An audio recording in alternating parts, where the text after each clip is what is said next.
vulnerable households will be getting not £150 back, will be getting up to £1,200 back in support, because they're getting the £150 support for the disability benefits. They're getting £400 off their energy bills. They're getting other benefits as well, and it amounts to about £1,200 for 8 million vulnerable households across the United Kingdom. That's costs about £37 billion. That's completely separate to what Liz Truss, the new Prime Minister, is going to announce today. So not only will vulnerable families have £1,200 of support, they're also going to have the freeze, it looks like a freeze in energy bill costs for the next 2 years. But of course, we'll find out more details later.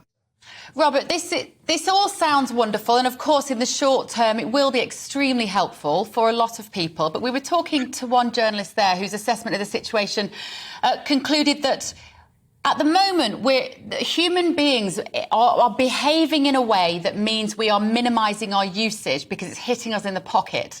If we take away that incentive to be more careful, people will use more. We won't have increased supply for how long? Could be a couple of years, depending on what happens in Ukraine. And therefore, we're just kicking the can down the road, and we're going to end up with blackouts inevitably this winter, if not going into next year. What do you think of that assessment?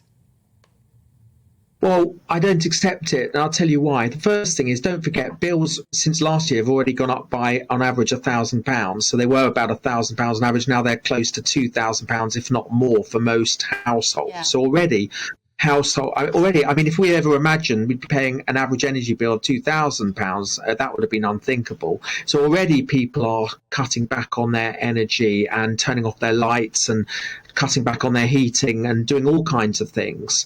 The second thing I'd say is, I don't want to be a government that we're supposed to be a free and prosperous country with the 5th largest economy in the world. I don't want to be a government that is nannying people and telling people when to put jumpers on or off. I believe actually most people have common sense. They're trying to save money as it is, because it isn't just energy bills gone up, it's food prices, it's petrol bills, it's phone bills, TV bills, well, you name it, everything has gone up.